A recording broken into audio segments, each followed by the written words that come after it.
Welcome everyone to the latest Trees Around the Globe student research campaign. We are coming to you live from Guadalajara, Jalisco, Mexico. And we are super excited to be here live in the field with experts and students and folks from all over parts of Mexico around here. So this is the State of Trees, November 2023, live from Guadalajara, Jalisco, Mexico, looking at carbon and biomass through tree height and land cover with examples from where we are right now, Parque Morelos. So we're super excited to be here. So we're going to be talking to a lot of people today. But what I'm going to do first is I'm going to do some introduction, with the campaign metrics and all that information. So I found this really cool quote that pans well for this where we are. We're in this Parque Morelos in the middle of an urban setting, but it's this beautiful park with lots of trees, lots of people just having a good time walking around. People selling ice cream and snow cones and things like that. So it's very cool. Yeah, and so the quote is, "Between every two pines is a doorway to a new world. The clearest way into the universe is through a forest wilderness," by John Muir. And you may have heard of him. He's a naturalist. You can see here, naturalist, author, environmental philosopher, botanist, zoologist, glaciologist, and early advocate for the preservation of wilderness in the United States. So with that said, we're going to do a little bit about the agenda here. And you can see there's a lot going on. This is the introduction to metrics section, and then we will have a short recording from Peter Falcon, who can't be here. He's actually on an airplane right now, traveling to the East Coast of the United States for a meeting at NASA Goddard Space Flight Center. But he's going to talk about the Globe Panama NASA and the Latin American Caribbean regional meeting that he attended recently. And then we will have Emmanuel De Silva from Globe India. He'll be talking about the December 5th campaign webinar, which he is going to be leading with his colleagues. And then we will have an introduction to the International Colloquium of Space and Sustainability with Juan Paruin. He's a director of this colloquium. He's going to talk to you about, why we're here, why I'm here, and what's going to happen over the next 2 days here in Guadalajara. And then I will then pass it over to the Reforestamos Mexico team to talk a little bit about what they do. And then we'll be speaking to Efren Franco. He's ecological expert in Guadalajara and the general director of Abonat. And then we also speak with Dr. Fulvio Gianetto. He's a botanist, a plant pharmacologist, agroecological producer, and independent researcher and consultant. So lots of people. And the reason why we've chosen all these people is that all these people have a different perspective, but they're all coming to one conclusion, is that trees and land cover and all these things matter to everyone. And it's not just, even though I'm at NASA, a lot of folks here work with NASA stuff, there's lots of people doing things all over the world that will benefit the local environment, benefit the global knowledge of what trees and land cover do for us, do for the planet, how they're indicators of climate change and things like that. So then after that, Peter Nelson will wrap up with some discussion of land cover tree height, including a question and answer. And please feel free to put information in the chat throughout. And some of the presenters will be presenting in English. Some will be presenting in Spanish, and we will have a translator here to help with that. But we're going to try to get, since we've never done this before, that we're going to try to get as many people as we can, behind this camera, on the laptop. So with that said, this is where we are. Okay. Now I have here, where's Peter and Brian? Well, Peter couldn't be here, as he mentioned earlier. But here's where the Guadalajara, Mexico, Parque Morelos is. You can see here's the latitude and longitude, and we are kind of where those arrows are pointing. We're a little further south, probably I'd say about 10 meters south, 10, 15 meters south of where those arrows are. But it's a beautiful park, and it's nice and sunny out here. So, hope you enjoy this. The metrics here that I show every time, we have a lot of metrics coming in again. So go down here to year 6. We have, over 2,000 tree height measurements since October 1st of this year, 570 land cover observations, and over 1,700 greening observations. And as you know, most of those come from the great folks in the Europe and Eurasia region and the really amazing European phenology campaign. So on the bottom here, you can see we have lots of observations throughout the life of the campaign, which, as you know, began on September 15, 2018. We have over 172,000 observations of tree height, land cover, and greenings, green up and green down. All right, so I'm gonna play this video. This video with the technology and stuff, it's a little spotty in the beginning, but it'll catch up. But it's a really good video. Peter put a presentation together on the Globe Panama NASA and the Latin American Caribbean region Globe LAC regional meeting. So without further ado, let me play this video. And as I said, it's a little spotty in the beginning, but it will catch up. It'll freeze every so often, but that's technology, right? So here we go. Let me play this for you.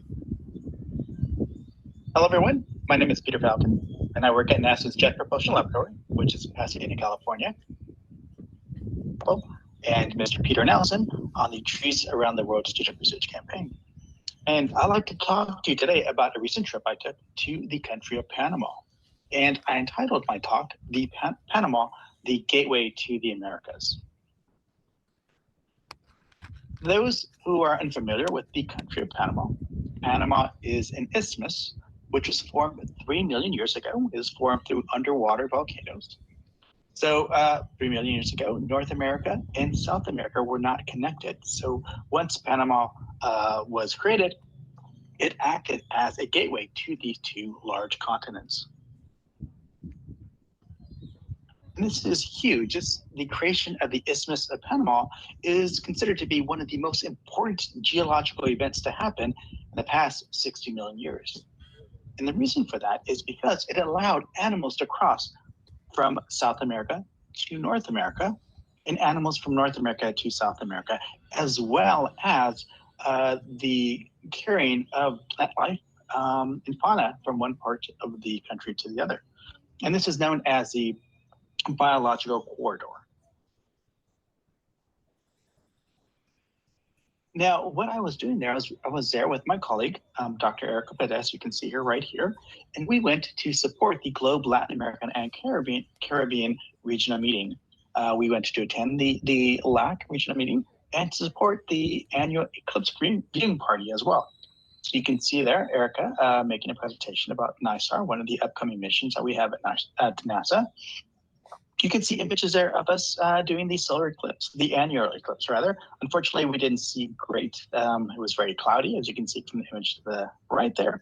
But we were able to work with a lot of teachers and a lot of students as part of our Globe partnership.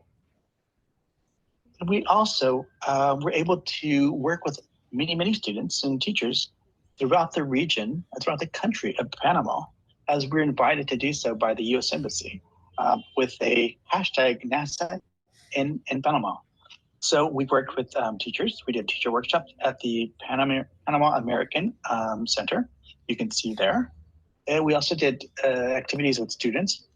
We worked with students in the country of Panama City, David Chiraqui, and Colón. So we're able to work with both rural and urban students in different parts of the country, which was huge. And we also did a lot of interviews and radio interviews and TV interviews as well that you can see.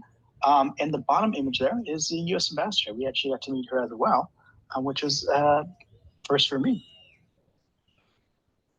One thing that I did realize very quickly was that Panama was very different from the country that I live in the States, which is California. It's very dry, it's a desert, whereas in Panama, it's very wet, very humid. And they had a lot of different forests, a lot of ecosystems, a lot of biodiversity. And that's what I'd like to talk to you a little bit about today, is to encourage you to look around your area, as well as when you're on vacation or just traveling to see different ecosystems and biodiversity in those areas. For Panama, they have a Panama official tree, and I'm going to really screw this name up. It's there, the Steracula apatiala. Totally messed that up. This tree is it can grow about 50 meters. You can see there from the Canopy family website. Panama tree is medium-sized deciduous species that can grow up to 50 meters. And it can flower once or twice a year. It just depends. What's interesting about this tree is there's a theory that the name Panama comes from an indigenous word from the national tree. And it begins to seed once it gets about 20 to 30 years old. And the fruits from this tree are eaten by a number of different animals, from monkeys, squirrels, deers, birds, and so forth. And the wood, the timber, is used for very, very many things. Its seeds are used to be eaten by humans as well. Oils are used for cosmetics. It's used for paints, soaps, mechanical lubricants, and the bark is used for medicinal purposes as well, as in treating ailments like malaria, skin conditions, and respiratory conditions as well. You can see an image of that tree there. Now, some of Panama's ecosystems, as I mentioned, they vary. For a very small country, it has a lot of different ecosystems. Panama it's one of the most natural diverse countries in the world. It is very humid. It's the temperature and the humidity allows for an abundance of species of different plant life and animals. And the ecosystems in Panama are tropical lowlands, humid forests, tropical mountain forests, tropical dry forests, freshwater wetlands, mangroves, coral reefs, and tropical islands. You can see there's quite a lot going on. And you can imagine with that amount of biodiversity and ecosystems, you're going to have a lot of different types of animal life and plant life. Not to mention that it rains roughly 8 months out of the year. And you can get anywhere between 250 to 700 millimeters of rainfall. Now, the trees and plant species, there's over 3,043 tree species and 141 families and 752 genres. And there's usually about mixed evergreen, there's deciduous forests. These dominate the landscape in Panama. They're everywhere. And when we talk about plant lives, there's 10,444 different types of plant species, including 1,200 orchid variations. So you can see some of the images there of what animal looks like. And when we talk about biodiversity, once again, with that many ecosystems, you're going to have a hotbed of animal life. And this is something that I realized very quickly. The noises, the sounds were amazing. And if you want to learn more about biodiversity, I would advise you to check out Panama's Biomass, which is amazing. It talks a lot about the plant life, the animals, the endangered animals of Panama as well. And the country, as I can read there, it's home to 218 mammal species, 226 species of reptiles, 164 species of amphibians, and 125 animal species found nowhere else in the world. And that's just the animals. There's 940 bird species.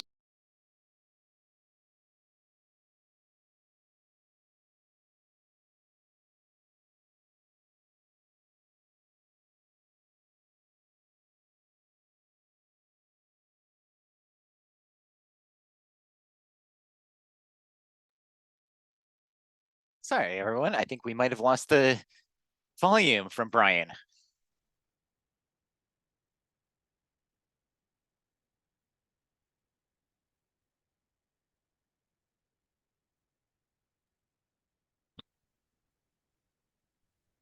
Peter, doing really great, facilitating a wonderful, wonderful presentation.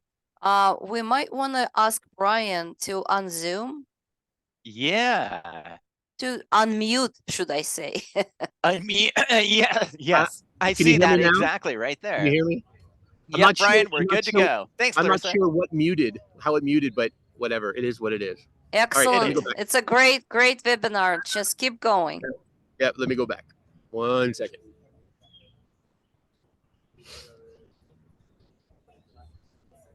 Can you hear me now still? Yep, you're great. Hello, everyone. My name is Peter Falcon. And do the exact same thing when you're out and about. Just take time, look around, see what's new, see what's different from the place you live, and educate yourself, because that's the best way to learn about what's going on with our planet. So with that, I'd just like to say thank you very much. Have a great meeting and enjoy your time, Brian and Dad here in Mexico. Take care, guys. Bye-bye. All right. I want to thank Peter Falcon for that presentation all about the LAC meeting. It was great. I would have loved to have been there, but that was a great synopsis from Peter. All right. So now I'm going to pass it over for a couple minutes to Emmanuel Da Silva, and he is going to be the lead presenter for the December 5th Trees Around the Globe Student Research Campaign webinar. And this is the State of Trees, December 2023, a mini forest revolution around the globe. sharing experiences from schools, villages, and urban neighborhoods. So go ahead and take it away. I'm going to stop sharing and go ahead and take it away, Emmanuel. Can you hear me? Yes, sounds good. Can you see me? Yes, looks good. Great. Oh, thank you, Brian. Yes, our next webinar is on December 5. As Brian said, it will focus on mini forests that are sprouting around the world using the Miyawaki method. They are often called Miyawaki forests, named after a famous Japanese botanist, Akira Miyawaki. This method of planting forests, not trees, is changing both urban and rural landscapes. As Brian mentioned, schools, villages, and urban neighborhoods are involved in planting dense forests in areas as small as 100 square meters with 300 saplings to as much as 500,000 trees. The Miyawaki forests are supposed to mimic natural ecosystems in a short span of time, 3 to 4 years instead of 30. They're 10 times more dense, have higher biodiversity. We have put together an excellent panel of international experts from the Americas, Europe, Middle East, and Asia to share their experiences in this field. So come and join us on December 5. We'll have a great time. Thanks so much for this 2 minutes, Brian. Over to you.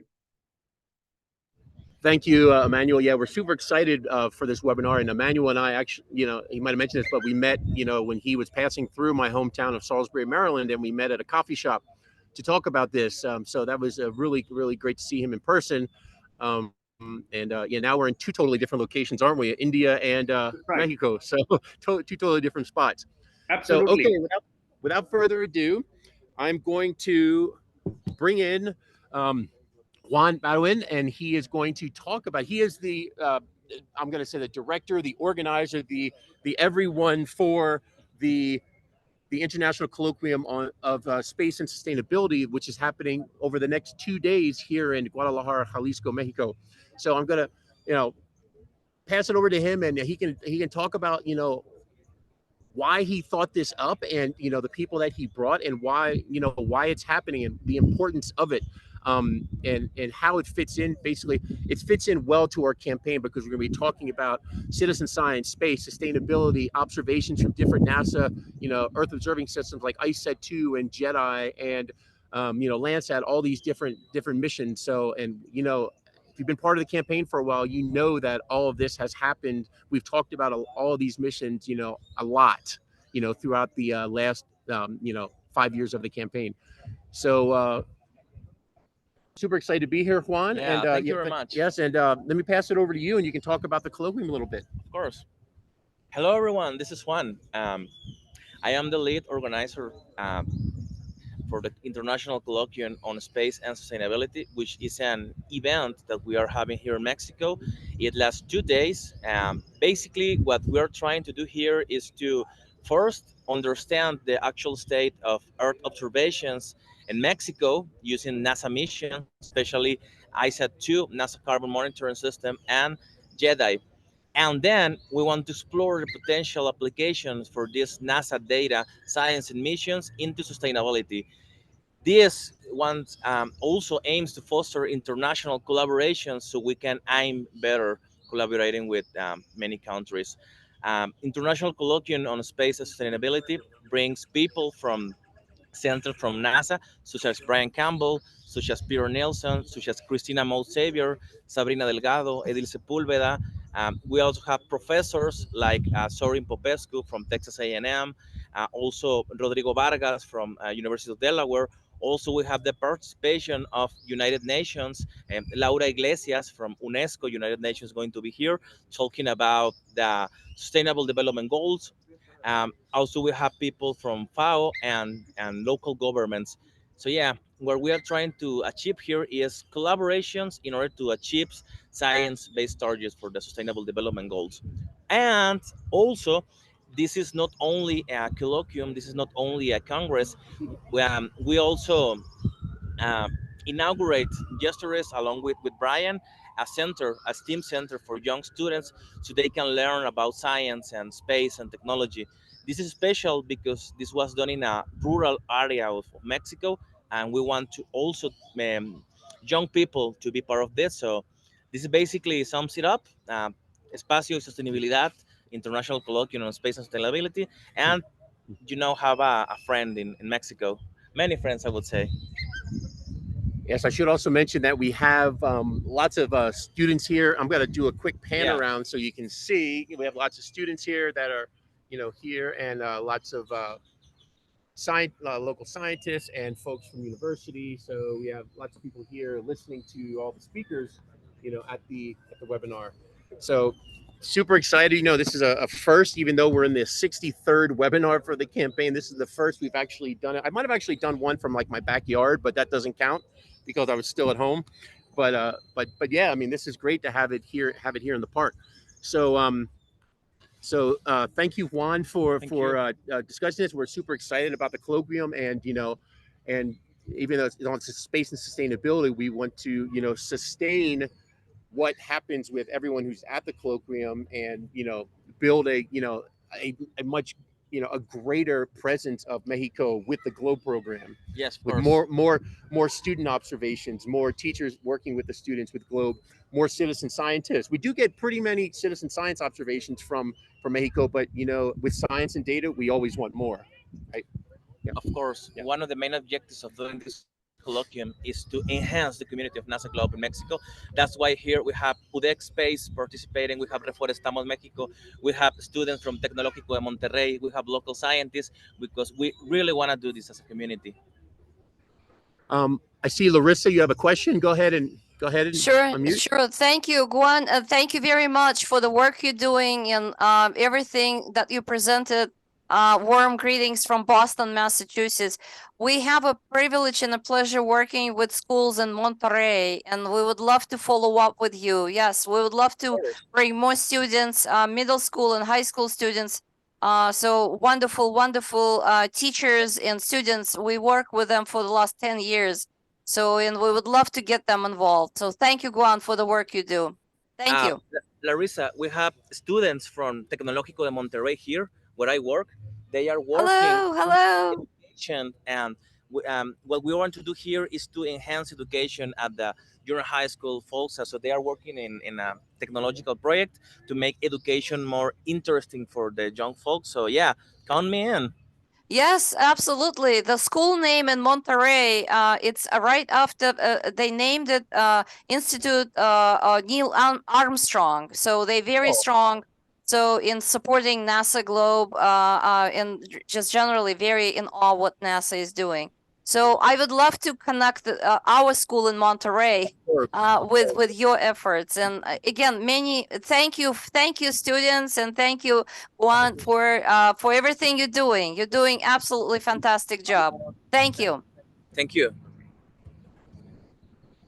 All right, thank you. Anything else, Juan? I think that most of there are a lot of, for example, preventable diseases such as dengue or things that can be managed with citizen science. I am really interested in citizen science for the good of the people. That's why I'm interested in mosquito habitat mapper. I'm interested in enhance the tree problems, and that's why today we have my friends at Reforestamos México that are working with this, and I want to introduce to them Alejandra and Gabriel. Yeah.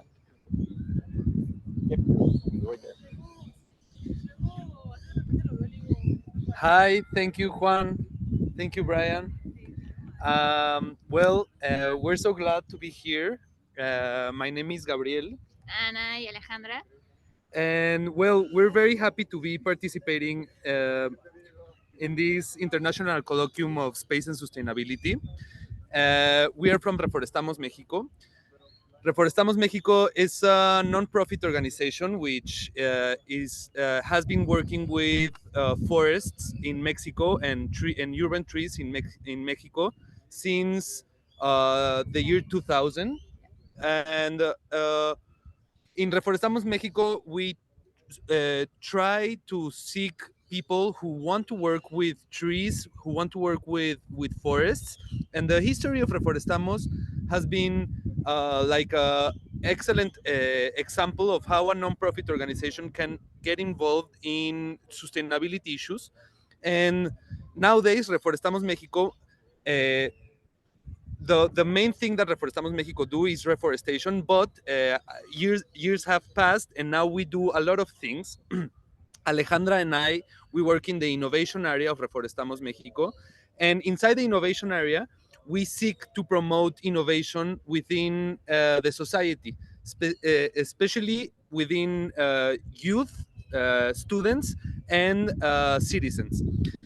I work in the area of technology and sustainability, and we do a lot of projects and forums and activities that enhance technology within the community of academics and students and people that are working towards technology and forests.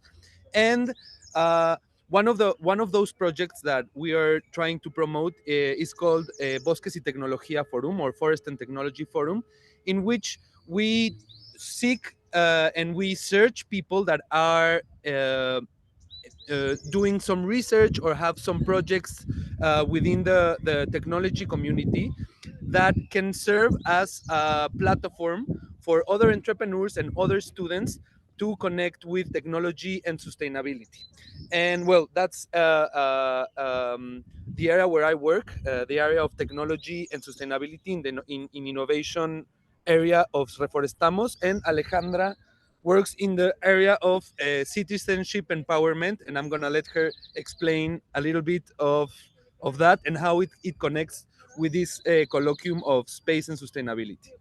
Yeah, so it's nice to say hello to everyone. And now, as Gabriel says, we're working in the empowerment of citizenship with all these tools.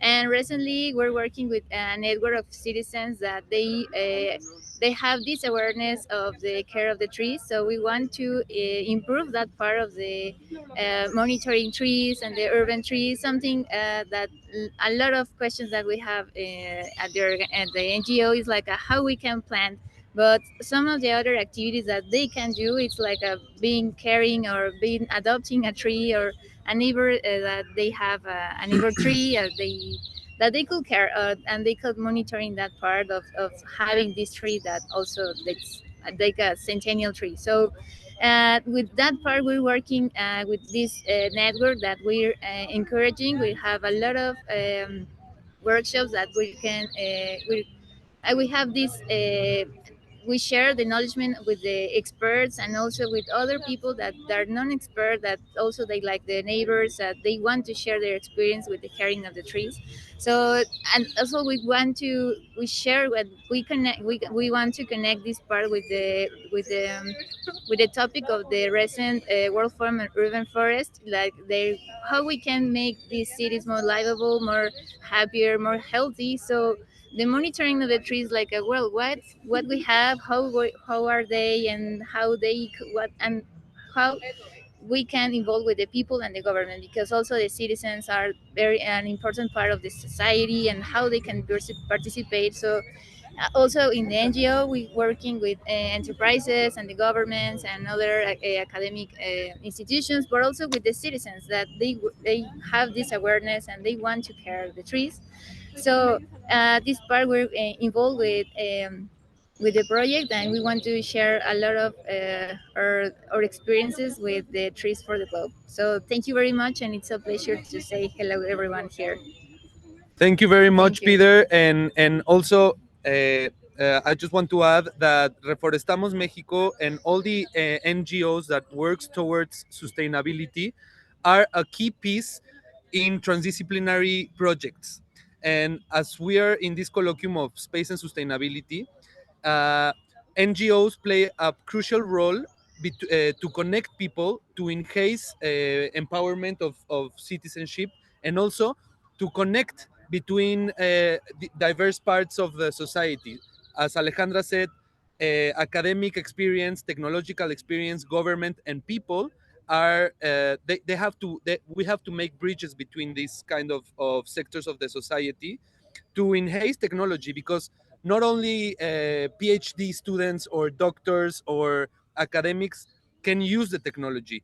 The technology has to be democratic, and the technology has to be available for the citizens of the cities and also not just of the cities, also from the rural communities. So we're very glad to be here, and thank you very much for inviting us, and hello to everyone around the world. Thank you. Does anybody have any questions for Reforestamos México? Yeah. Yeah, I was going to pause this. Brian, if Alejandro, anyone can repeat the name of your wonderful nonprofit, that would be great. Yes, the name is Reforestamos México. That's the name. Excellent. Yeah. If you have this ability to type in the chat room, I'm not sure if you have access. Can you please type it in the chat room? That would be really helpful. A lot of people would like to learn much more about your organization. And thank you for the work you're doing with NASA Globe. Sorry, Peter, to barge in. I know Peter is facilitating the whole discussion and Brian supporting Brian. But I'm just one of the biggest fan behind the scenes, so to speak. So my apologies to Peter and Brian. Thank you. And I see you even put the URL of your website. Thank you. Thank you for the work you're doing. Thank you. Bravo. Bravo. Thank you, Larissa. Thank you, Larissa. I think that we have a question from Valerie. Or Valerie raised her hand. Yes, hello. Perfect. Thank you so much for your work. It's beautiful. My question was regarding indigenous communities, if you're engaging with them. And I'm also interested to ask the experts about the indigenous trees and if you're incorporating any of that in your programs.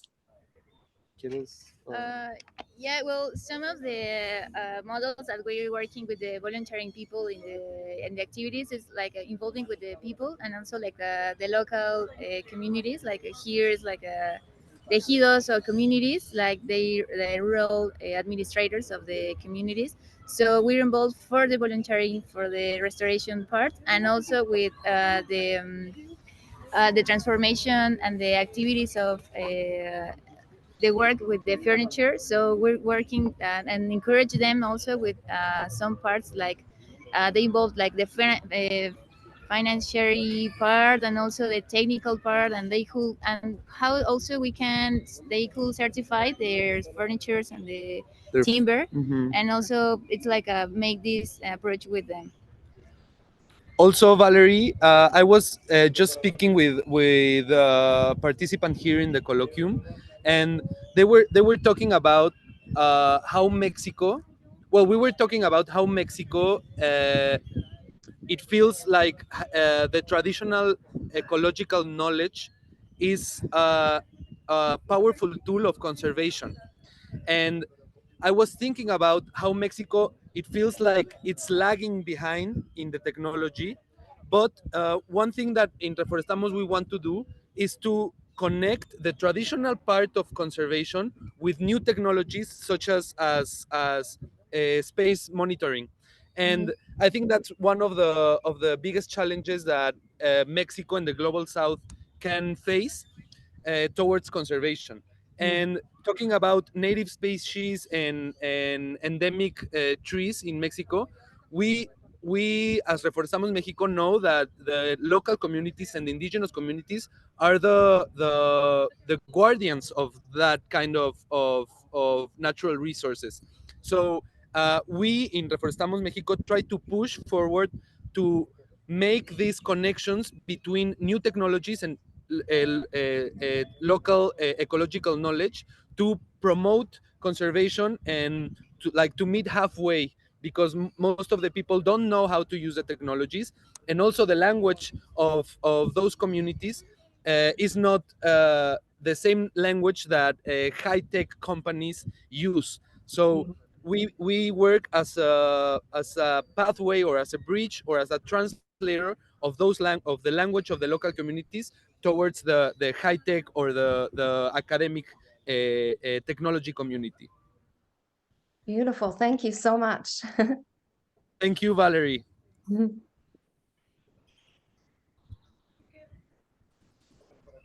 I think that's. Yeah, it looks like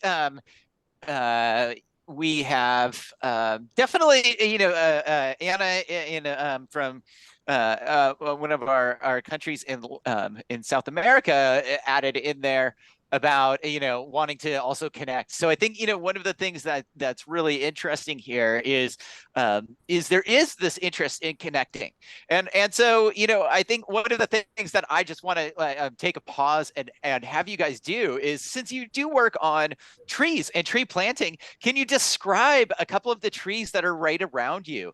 Do they have needle leaves? Do they have deciduous leaves? How tall are they? Give us a little bit of a description of the type of trees that you guys are planting that are kind of right there.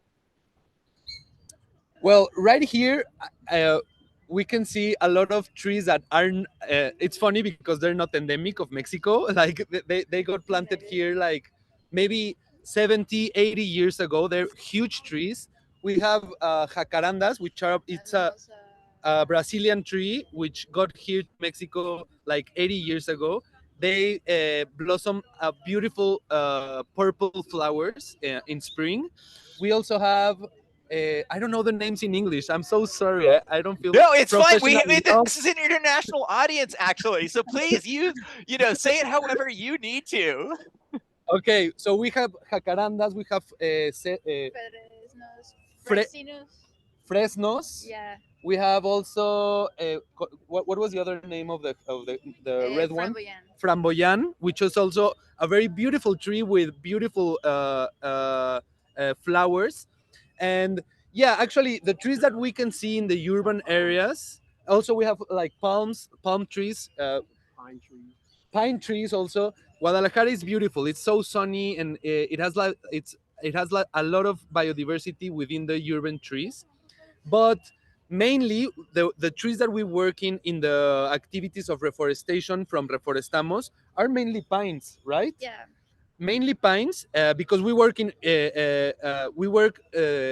with reforestation in rural areas. But Alejandra has worked in reforestation of urban areas, and I think that she can tell us what kind of species of trees you work with in cities. Yeah, in the recent days, we're introducing the native ones that they're natives from each city, because also like with the climate change and that part's like the more adaptive species. So we noticed at least at the Mexican City Valley, where have some the senas, the general senas, also some palm trees, the yuccas, and also like the desert ones. And yeah, like we're introducing some with the yellow flowers. In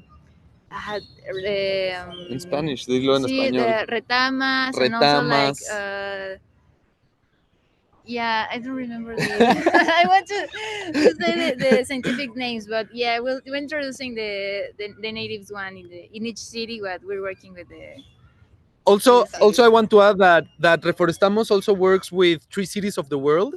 Oh yeah, I think that you skip that. I think that yeah, maybe it's very important to say that the Arbor Day Foundation and the FAO is working with the 3 Cities of the World program that they encourage of the local governments for the cities that they have the 5 standards for the bird practices of the trees, of the urban trees. So Guadalajara here, the city one, Zapopan here in the state that we are. There are 3 cities of the world, and also like there's a lot of Latin American cities that they're part of the program. Excellent. That's really wonderful to hear. And you're right. I just went and looked up trees of the world and was able to get a nice list right there. So, that might be something that we want to encourage other people to look at, because, we're not the only ones who are concerned about trees or mapping trees. NASA's not the only one with this knowledge. And so, to me, that's a really interesting, piece that I'm glad that you guys brought up and helped us to kind of think about, like, the difference between an urban setting and a more rural setting. And I really appreciate that you brought in this idea of thinking about that climate and that future climate even, and how it goes in. So that's really wonderful, because I know that you're not the only ones who are thinking about that. So wonderful. Let's say Bushra, it looks like you have your hand up. Yes, thank you, Peter, for giving me a chance. And yes, Alexandra and Gabriela, you both are doing amazing job, right from indigenous intervention till global citizenship. And so just learn one word today. For very good and excellent piece of work, we have a word, Zabardast. So repeat after me, Zabardast. Zabardast. Oh, brilliant. Thank you, Thank you. Bushra. Wonderful. Thank Greetings. you. Thank you, Bushra. That was wonderful, and I appreciate that. And so, thank you guys so much for joining us, for sharing this, for bringing all of the people together in your community like Yeah. this. It's so sunny there. And so It's so we'll pass sunny this there, off Peter. to. Oh Yeah. yeah, sorry, Bushra. I'm just saying it's so sunny there. You have very good morning time there, and it's midnight here in Pakistan. Yeah, you're far away, Bushra. So good Yeah, night, and too dark. thank you for the Thank you. Thank message. you so much. Thank you for the message. Exactly. Yeah, that's wonderful. And so, Brian, I know you have a few other people there that you wanted to bring into our conversation. Yes. I want to bring in now. I want to, just making sure I have the right order here. Efren, Franco. Yep. Yep. Yep. You're gonna do translation. Okay, I'll get out of the way then. But I'll ask you some. I'll ask you some questions, and if you can translate. Okay. Yep. Yep. All right. We're gonna get a lot of people try to get a lot of people behind the camera here. So I'm gonna move it back a little bit so we can get in here. First off, can everyone introduce themselves? Say hello, and then I'll come up. I'll ask a couple questions, and then we have back here we have some translation as well. So let me get out of the way here and go this way, and I can turn the computer then. Buen día. Bueno, yo soy Efraín Franco, a mí me pusieron como empresario ecológico, pero antes que empresario fui ambientalista que gritaba mucho y no hacía nada. Eso fue hace como 30 años, desde hace como 30 años estamos impulsando la sustentabilidad con quehaceres ecológicos que realmente promuevan una cultura sustentable del desarrollo. So I've been working for 30 years in the environmental industry, but all three of us have got together, and what we're trying to do is become a bit more environmentally friendly, and rather than just talking about it, put it into action. Y aquí también me acompañan otros viejos colegas que hemos trabajado, hemos conjugado esfuerzos en favor de la vida. Mucho gusto. Nice to meet you. My name is Napoleon Aviña. I've been working with Efrain also for about 30 years. And like he says, we started as an environmental proposal, but we didn't do too much. And with 30 years, we changed. And now we are more in action, more than proposals. Excellent. Hey, hi, how are you? I'm Luis Alejandro Rodriguez. I has been working with Frame for the last 3 years and many things about environmental. And when welcome here, we appreciate very much your effort. And we will speak something at what we will like to work in this meeting. Thank you. So I have one overarching question here is that local parks like this, like Parque Morelos, is very important to a city, important to a country. Okay, even though it's a smaller area now versus like the larger country of Mexico. Okay, we see that that there's lots of trees here. There's changing land cover. So over what type of changes have you seen in like Parque Morelos? What have you seen Parque Morelos changes that you've seen in the trees and land cover and just everything around here, and also other changes that you may have seen, around where parts that you've researched and studied around Mexico. Let me tell you some history about what you asked about Parque Morelos. My father was mayor of Guadalajara back in 65 to 67. And he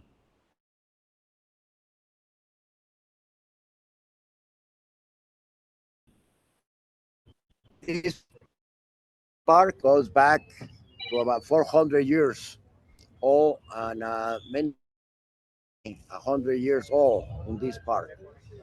The problem in Guadalajara and the changes in Guadalajara is Guadalajara used to be called the city of eternal spring because our climate, our temperature average was 72 degrees year round.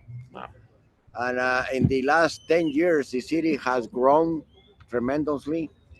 They have not put up any reforestation. They have deforested. They have bring down many trees in the surrounding areas of Guadalajara. We have a forest called La Primavera, which means the spring, a forest of spring, which 100 years ago was 1,000 hectares, 2,000 acres, 200,000 acres, and today it's only 24,000 hectares. We lost in the last 100 years, we lost 75,000 hectares of forest because it was a forest. So what had that produced, Guadalajara, is the last summer, our average temperature was up to 85 and 90 degrees. So that's in the last 100 years, we have gone up 20 degrees. 20 degrees, wow. That's a lot. So, and the problem is if we don't do something about it, we have a lake close to Guadalajara, Lake Chapala. I don't know if you know about it, which is the largest lake in Mexico. And that lake is suffering because the deforestation around the lake, which that includes Guadalajara. And what's happening is our rain downfall has dropped about 50% in the last 20 years. So if we are getting less rain, we are getting less water, more population, less forest. So and we are in the same parallel of the Sahara Desert. The only difference is we are higher, but that doesn't mean we can get over dry. And at the end, the city is going to die. That's going to happen in here. We don't do something about it. Well, I didn't realize you were at the latitude of the Sahara, yeah, but you're feeling basically the same effects. That's the correct. Sahara is. Correct. That's mind blowing to me. Wow, I didn't think of that, but thank you for that. Anyone else? Would you like to say a couple things about that? Entonces, se ha preguntado, por ejemplo, en la ciudad tenemos este parque con muchísimos árboles, Parque Morelos. ¿Cómo has visto los cambios? Sí, ¿qué cambios han visto ustedes en estos últimos años? Los cambios, a lo mejor digo, hay una preocupación más no ocupación. Si volteamos a ver, no sé, muchos de estos árboles tienden a desaparecer porque tienen muérdagos, ¿sí? Entonces no sé qué puede pasar en un futuro si no los podan en 10, 15 años. Si no cuidan estos árboles, van a morir. So, for example, over the past several years, none of the trees have been maintained properly. They're not being trimmed. If they're not taken care of, what's going to happen? Y te digo, lo interesante, lo que nosotros hemos visto, sí, la importancia que les ha dado a esta ciudad los arbolados o los parques, pero la presión de inmobiliaria ha provocado que disminuyan todo este tipo de áreas. It's basically urbanization, housing.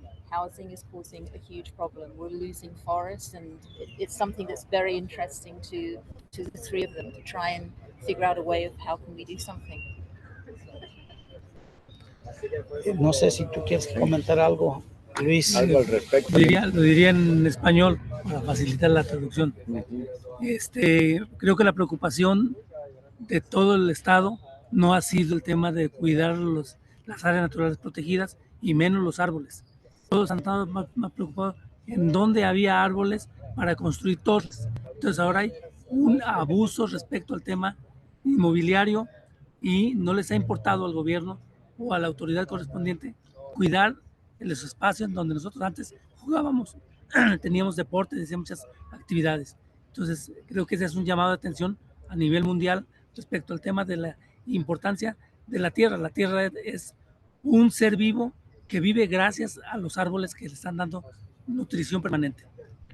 But basically, you were saying that this is something on a global level. Also, the government doesn't seem very worried about. Real estate, housing is basically killing a lot of the forests, and we need to do something.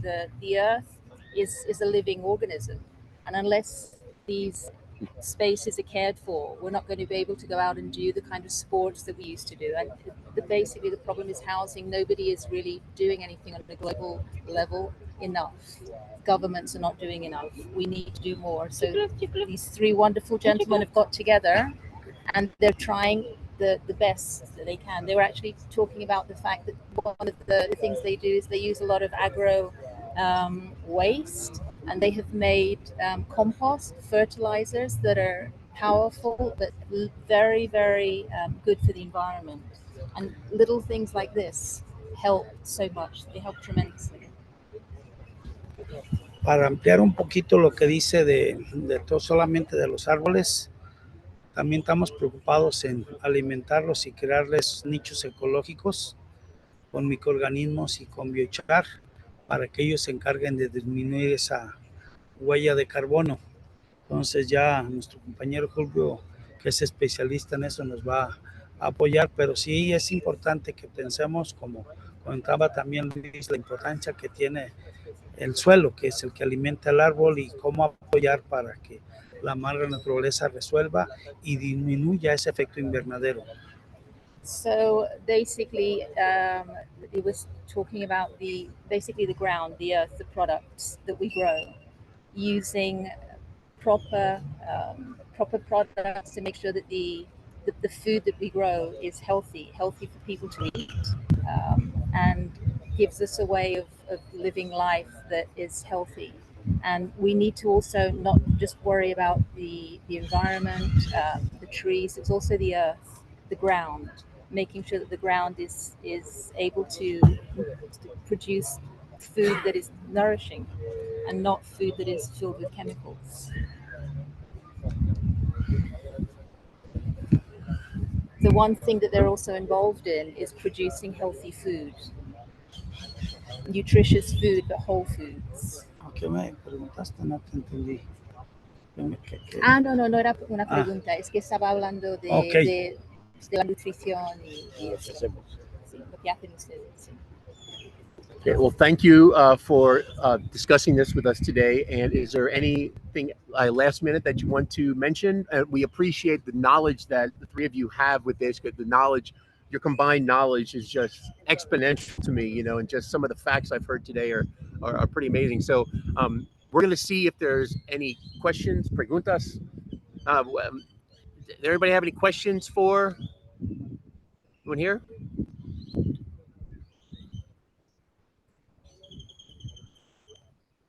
Do you see anything, Peter? No questions coming through. A lot of appreciation. And I think, you know, to me, the idea of over 20 years, not a very long time, you've recognized these sort of changes. And I think that to me is sort of that message that we're trying to do here with our program. And so I hope that other people will turn to their elders in their community and find out if there's other stories similar to this. And so I'd like to, you know, ask, the three gentlemen here who are sharing their wisdom. What is their hope and their message here to our group of young scientists? And what do they hope it will look like in 20 years?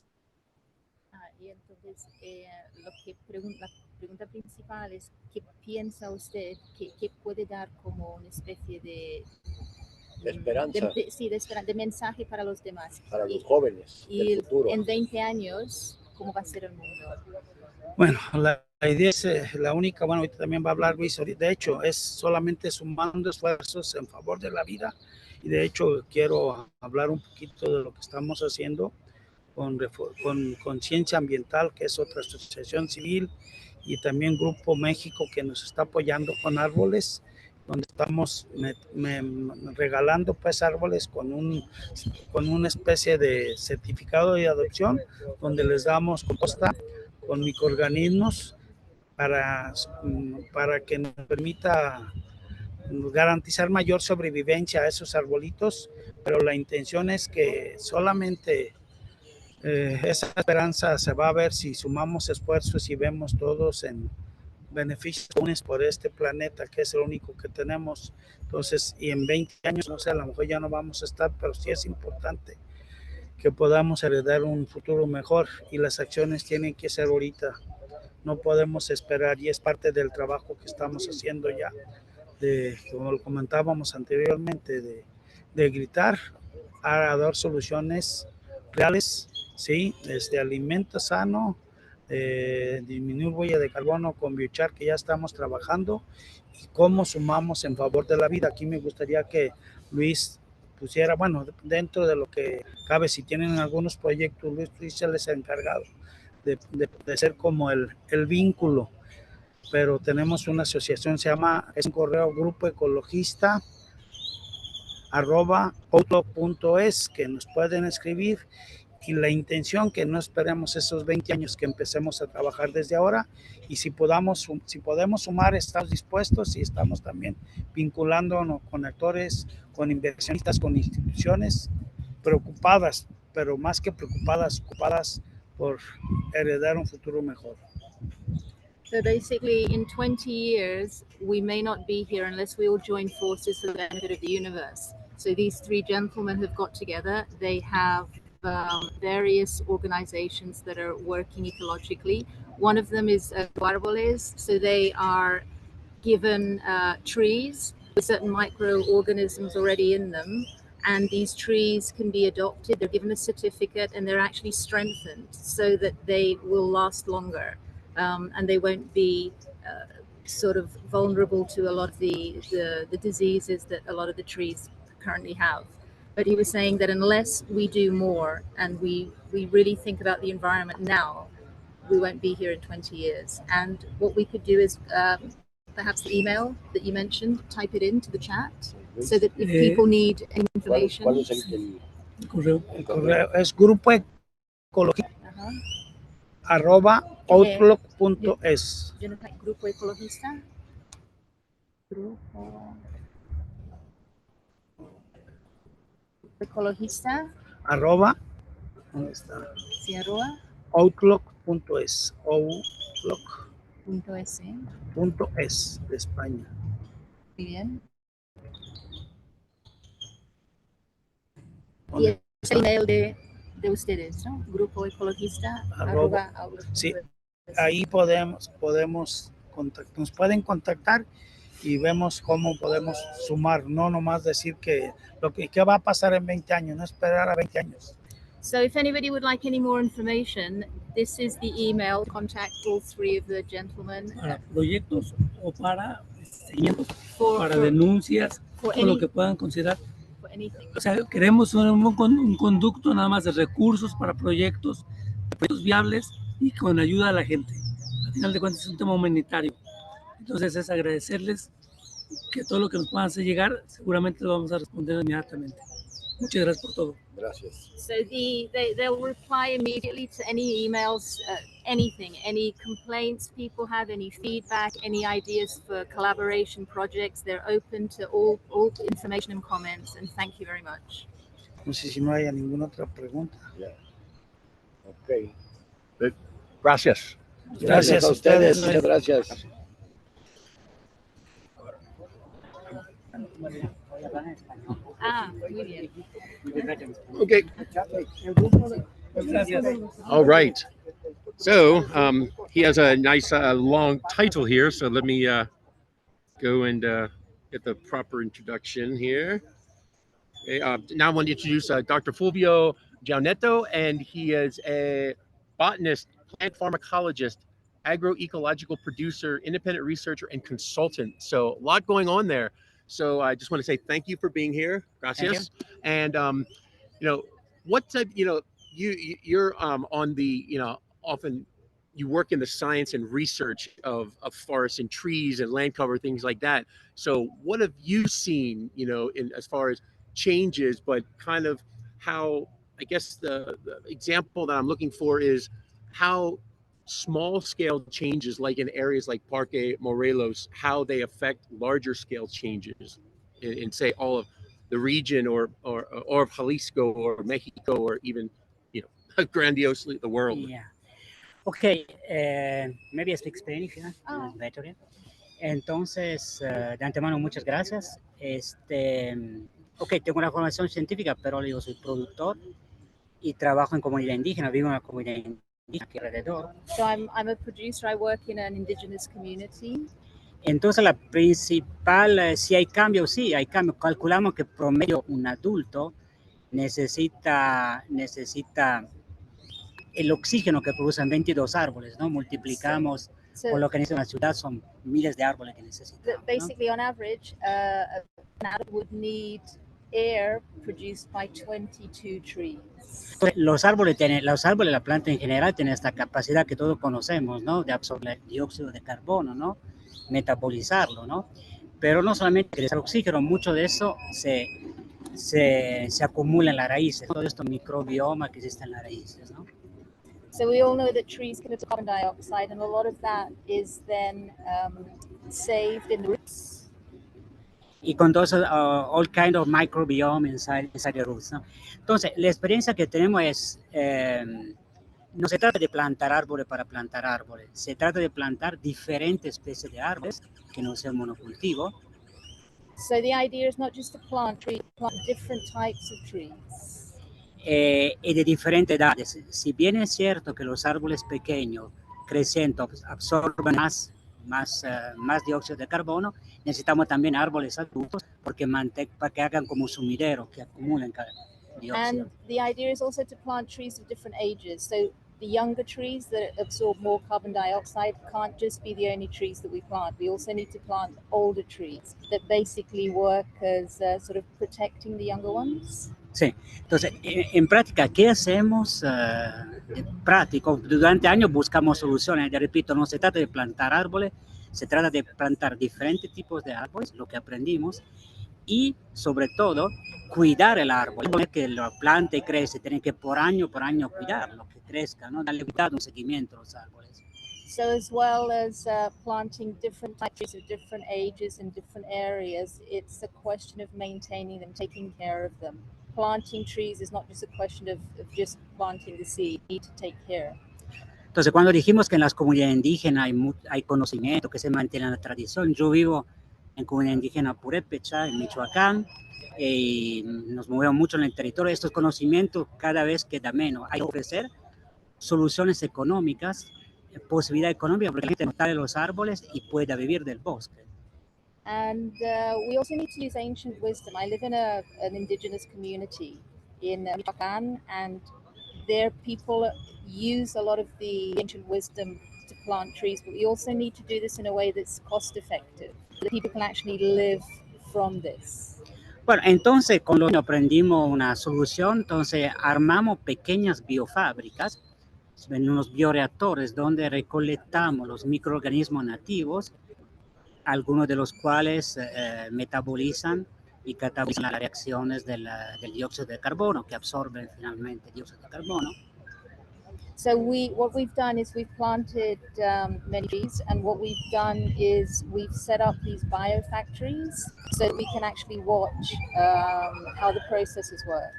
Entonces pensamos no solamente en las micorrizas, ¿no? Hay muchísima arquea, hay muchísima insectos, bacterias del suelo locales. Entonces armamos esos pequeños bioreactores en el cual ponemos el microorganismos. La gente tiene para fabricar fertilizantes, tiene para que crezcan por uso agrícola, tienen para que crezcan más los árboles, y finalmente tiene una entrada económica básica que permite no todo el tiempo de talar los árboles, me refiero en zona rural. So in the processing factories that we have learned to use different types of earth and the microorganisms here to produce fertilizers that are less harmful to society and that will actually help the trees grow in a way that will allow them to prosper and just strengthen themselves. No son microorganismos genéticamente modificados, son microorganismos locales, y al mismo tiempo hacemos bioreactores con algunas algas y algunos microorganismos, algunas cianobacterias, que ayudan a absorber más dióxido de carbono. So basically we've used various processes. We've used also algae. So we haven't genetically modified anything, but in the biolabs, the fertilizers we use are able to help the trees grow in a different way, in a cost-effective way, allows also the people to live from the land. Eso, repito, es una tecnología muy sencilla. It's very, very simple. Es a nivel rural y urbano. It's rural and urban, and the fertilizers will allow the trees to actually absorb more carbon dioxide. Eso, no hay patentes ni es disponible, ¿no? Por todas las personas, las comunidades, los ciudadanos, ¿no? Que son interesados en ese tipo de actividad. Yeah, there's no sort of patents available. There, nothing like this been done, but this is the kind of thing that we're looking to do, and it's of interest to society. Repito, las ideas básicas son dos: encontrar, no hay un árbol mágico que absorbe más CO2, a lo mejor las cosas no hay más árboles, más a cualquier árbol aplicar este pool, esta mezcla de microorganismos que el productor o el grupo de ciudadanos o que se ocupa de viverista puede el mismo reproducir y así incrementar el crecimiento de los árboles y tener económicamente de qué vivir. So basically, it's not a magical formula, but what we have actually done is twofold. We have put together a fertilizer that will nourish the tree, will help it to grow, to absorb more carbon.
Okay, good to hear.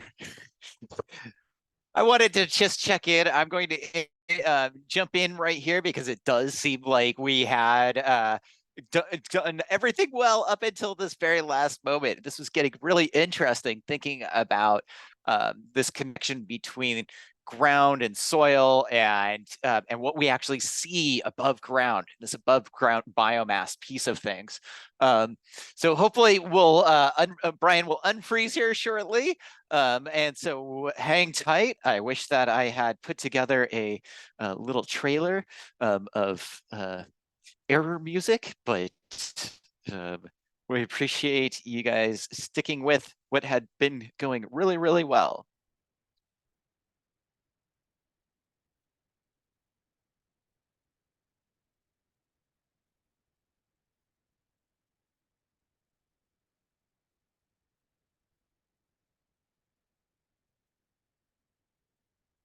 Okay. I just got an update, and so thank you. We did have a little technical issue here, where apparently the Wi-Fi overheated, and that is, something that does happen. So I'm going to remove that spotlight right there and wait for Brian to, come back eventually here.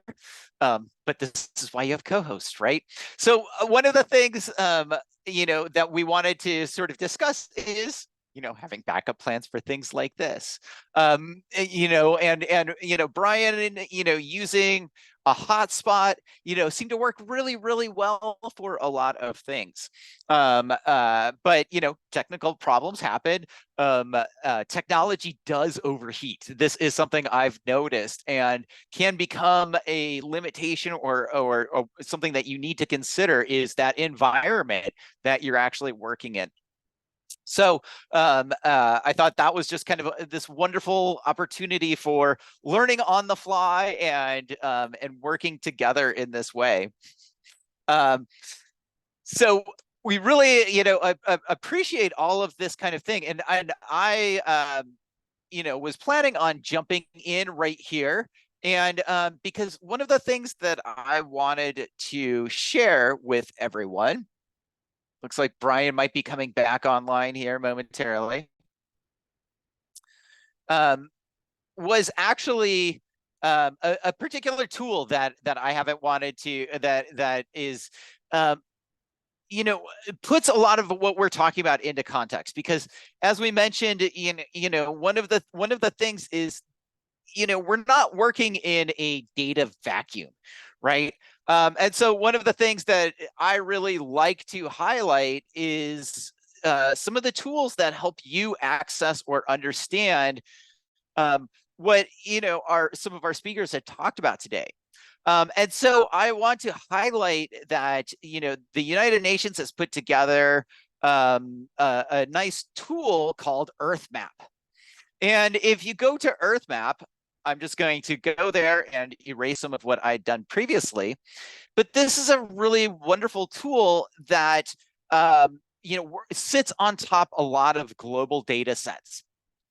And so if you're just wanting to get some insights, like what has actually been mapped out in terms of the changes from a location like where Brian is currently at, and where these, the gentlemen who were describing those changes that they've noticed in the park or in their community around them. And so, one of the first things here is it already has a list of countries, broken down. And so we can go down and we want to go to the country of Mexico, right? So we can scroll down and eventually get down there. And once you choose an area of interest here, there are a lot of data layers that are mainly consistent across international areas like this. And so what I want to highlight is that we can actually go in here and find particular data sets like land cover that allow us to look at what is the cover of places like where Brian is joining us from. And so, this one I just happened to find that is one that shows us where these trees are located. And I think, one of the things that Dr. Flavio here was talking about, and I see that we've got you guys back online, is that tree height and how important that tree demographic really is. That it's not just about where trees are located, which is the common thing that we see in our maps, or that is mapped out. And so under this forestry layer here are some things that you can actually use to summarize at that country boundary, or if you go in, you can choose some different layers that are available to summarize on. And so here, if we go in, we can actually get the overlay of the states in Mexico. And so, again, I'll just kind of zoom in a little bit here to take us back to the Guadalajara area. And you can see that over here, we actually get the opportunity to do some summary statistics.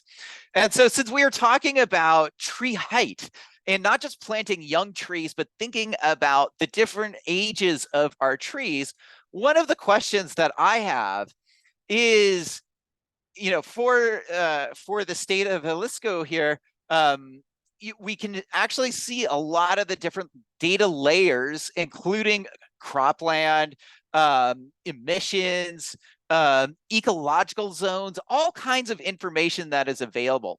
And we've highlighted this forest, the canopy height before for you. And we've highlighted and done this summary on a national level. But one of these questions that we can throw it back to our speaker right here is, this is our distribution of tree height for our state of Jalisco here, and so we can actually see that we kind of have a mean of 10-meter tall trees, and we also have a maximum of 40 meters tall. Tell us, a little bit about what you see in this statistics, in this distribution of tree heights, related to what you were talking about. It seems like we have younger tree heights. Brian, can you hear us? Or me? Yep, I had to unmute. There you go. Bueno, hay como Perfect. 15 días, sí, okay. Hay como 15 días una revista de forestería ecológica publicó un estudio donde demostró que no se trata solamente de plantar un árbol en millones de ejemplares, pero se trata de plantar árboles que tengan diferentes alturas de diferentes especies, y demostraron que lo mínimo, no hay un árbol más interesante que otros, es que los árboles que contenían, me refiero a la selva baja caducifolia, ¿no?, y al bosque de pino encino, es mucho más efectivo para captar el CO2, es mucho más efectivo cuando son por lo menos 60, 70 especies de árboles, ¿no? So basically, about 2 weeks ago in a scientific journal, some research was published that trees, when they're planted, they need to be of different ages, different heights, and different species. You can't just plant any tree, millions of trees, wherever you want. And the CO2 that is captured by the trees is more effectively captured if there are different heights used, different species, and it's been found that between 60 to 70 different species is an ideal amount to plant at one time for sort of maximum CO2 capturing by the trees. Otra cosa, claro es que los árboles jóvenes atrapan más dióxido de carbono, atrapan más CO2, pero necesitamos también los árboles más antiguos con más altura, porque son un sumidero de carbono, porque absorben más nivel de raíces. Por eso que trabajamos en estas biofábricas con estos microorganismos que trabajan justamente, que captan más con el sistema enzimático que tienen, ¿no? So yes, basically it's true that younger trees will capture more carbon dioxide, which is obviously better for the environment, but you can't just plant younger trees. You need to plant a variety, you need to plant older trees, which will protect the younger ones, and the older trees also absorb a lot of carbon dioxide through the roots. And then the nutrients that we have produced in our biofactories can be used around the roots, injected into the roots to strengthen the trees and allow them to capture even more carbon dioxide. Eso, una cosa importante, ya no trabajo por una institución universitaria de investigación, soy productor y trabajamos con las comunidades locales, con las comunidades indígenas, para fabricar estos microorganismos y entregar el árbol ya con estos microorganismos inyectados.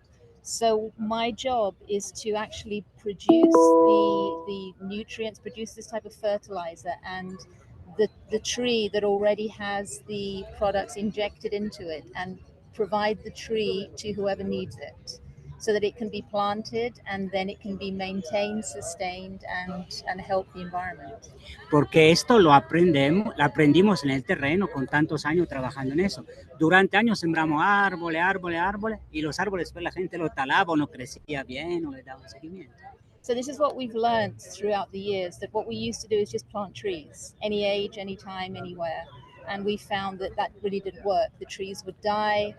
There was really no difference in the CO2 that was captured, no better oxygen in the environment. But this is what we've learned we have to do. So we've changed the way we've worked.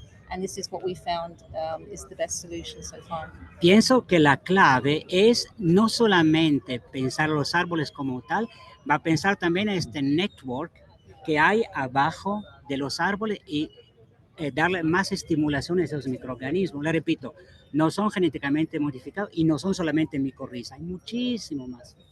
So what we have to do is think of the whole network, the younger trees, the older trees, various trees planted in conjunction with using the products that we have produced. And I just want to highlight the fact that the fertilizer that we produce is not genetically modified, cost-effective, natural, and it can help the tree to not only strengthen itself, but to strengthen the environment. Excellent. And so I'm going to ask a final question here. Since we're talking about the future, I'm on the screen here, I'm showing a graph of the tree height, and we have a maximum of 40 meters tall. And we only have a few. It's a very small tail of trees that are that height. As Brian is sitting next to you asks, is that as tall as those trees in the area will get, or does your nutrients and should we expect this population to keep shifting taller and hopefully get taller than 40 meters? Ok, bueno, pienso, no tengo los elementos para contestarte al 100, por la experiencia que tengo, lo que hemos mirado, son varios factores, ¿no? que se juntan, ¿no? Basically, I can't answer 100% because I don't have all of the information, necessary for a complete answer. But what I can do is say that this involves a number of factors. Various elements come into the answer. Que no es debido solamente al cambio climático, es debido al cambio de uso de suelo. El paisaje agrario como el paisaje forestal cambian todo el tiempo. So it's not just a question of climate change, it's also a question of the ground, the type of earth. The earth changes constantly for various different reasons. Que sea agrícola o forestal, ¿no? Whether it's agricultural land, forest land, the ground itself over time changes. Por ejemplo, en toda esta zona, las mejores tierras se están yendo por el cultivo del aguacate o del agave. So, for example, the area that you've shown here on the map, the best land in that area are used basically to cultivate aguacates, avocados, and agave. Pero son suelos que contienen, lo llamamos como andosol, son suelos volcánicos, ¿no? Muy cargados de aluminio. El aluminio bloquea algunos nutrientes. So it's the earth here is volcanic earth that's very, very rich in a variety of different minerals. But one thing it's also rich in is aluminium. Y el aluminio bloquea algunos nutrientes, ¿no? And the aluminium blocks the absorption of certain minerals. De manera natural, ¿no? Y entonces, digo, un poquito difícil contestar a tu pregunta. El territorio es un patchwork, ¿no? Es muy mezclado el territorio, depende de la realidad de cada territorio, ¿no? So he's saying it's actually quite a difficult question to answer because the territory is very different. It's sort of a patchwork of different types of land, different soil. So in other words, it's a little bit difficult to answer the question. Por eso repito que es importante no sembrar el mismo árbol, la misma especie de árbol en cada lugar, porque cada suelo tiene su historia, tiene sus características, ¿no? So he's just repeating the fact that we can't just plant the same trees in the same place. We need to plant a variety of different trees in different places because the soil is different in a variety of different areas. And then depending on the soil, trees will grow in a different way. Por ejemplo, hay unos años se pensaba que los pinos, las coníferas, era la mejor opción para atrapar el dióxido de carbono. So he's giving an example that several years ago it was thought that pine trees were the best trees to plant to absorb carbon dioxide. And it was thought that they would help the environment. So many pine trees were planted. Pero hay poquito, en Noruega se descubrió que las coníferas también absorben oxígeno, lo que necesitamos más oxígeno. And so he's found that recently in Norway, this was completely disproved. They discovered that pine trees, as well as capturing a lot of carbon dioxide, capture huge amounts of oxygen. So they actually have the opposite effect. If you plant more pine trees, more oxygen is actually removed from the atmosphere. No, en resumen, es muy complejo, no es fácil, obvio, ¿no? Si fuera fácil ya se hubiera resuelto, ¿no? So he's saying it's a very complex theme. It's a very complex question to answer. That we would have a solution by now if it had been so easy. But he's just repeating: plant different trees in different soils in different areas of different ages, and that is the best way they have found to help the environment. Entonces hay soluciones locales y territoriales, eso sí. So there are local solutions, territorial solutions, but globally it's a different and very difficult question to answer. Repito, yo vivo en una comunidad indígena y entonces la gente dice, que talan árboles, porque la gente no tiene bastante de qué comer. So, for example, in my community, my indigenous community, we need to cut down trees. It's the only way people live. I mean, if they need to build something, if they need food, they will need to get rid of a tree. So. Por eso que es importante también la conexión cultural con el árbol. Esa es teoría, en la práctica es un poquito diferente, ¿no? Yeah, so we also have to look at this. It's sort of the cultural connection that we plant trees, but then we also have the problem that people need to live off the land. So it's like a cycle we need to think of. Les doy un ejemplo. Por ejemplo, dicen que hay pago para servicios ambientales porque las comunidades indígenas mantenemos los árboles, mantenemos el bosque, mantenemos el agua. Eso es lo que se dice. So he's saying, for example, that the indigenous communities, it's thought that they're actually being paid to help the environment, to maintain the trees, to keep the environment sort of safe and clean. Pero eso nunca llega a la gente, nunca llega al productor. But the money that is supposed to have been given to these indigenous communities is not given to them. We don't receive it. Y me da pena que la gente de mi comunidad tiene que ir a trabajar como esclavos en las plantaciones de agave, la plantación de berry, la plantación de aguacate, que son árboles también. Pero tienen que trabajar como esclavos cuando ahí tenemos de qué. So, for example, I feel terrible when these the people from my community need to go out into the fields, the agave fields, the avocado fields, work on the farms, help cultivate these products, but we don't actually get paid for it. Por ejemplo, la gente dice, wow, la avocado es un árbol, tiene mucha abundancia económica, todos plantamos avocado. El avocado monocultivo destruye el bosque, absorbe mucha agua. Un aguacate absorbe como 2 vacas de agua. So he's saying, for example, for avocados, people think that it's fantastic planting avocado trees. They provide a lot of nourishment to the earth. Healthy food, but he was saying 1 avocado tree will absorb enough water for 2 cows. Claro, ya.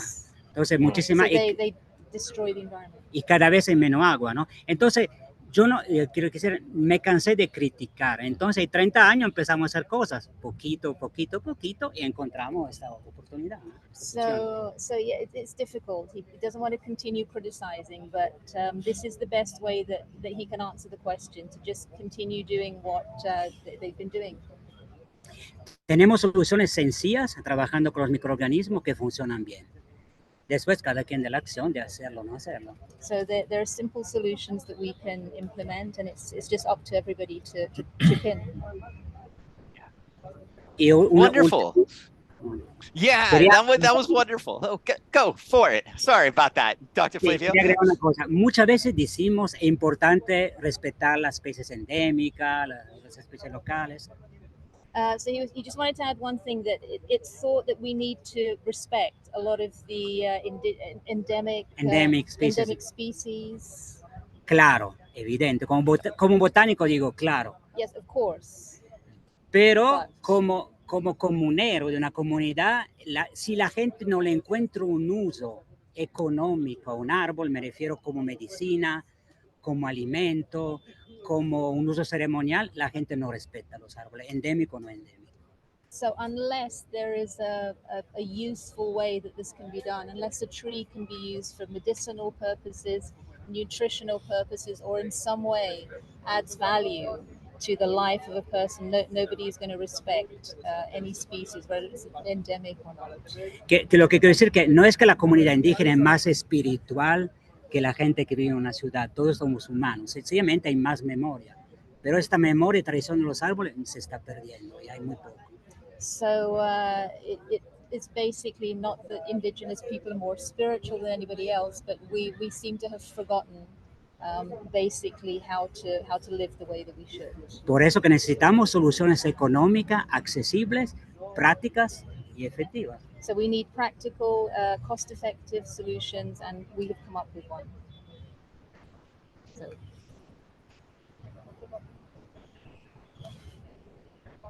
Excellent. That is a wonderful way to wrap up our webinar.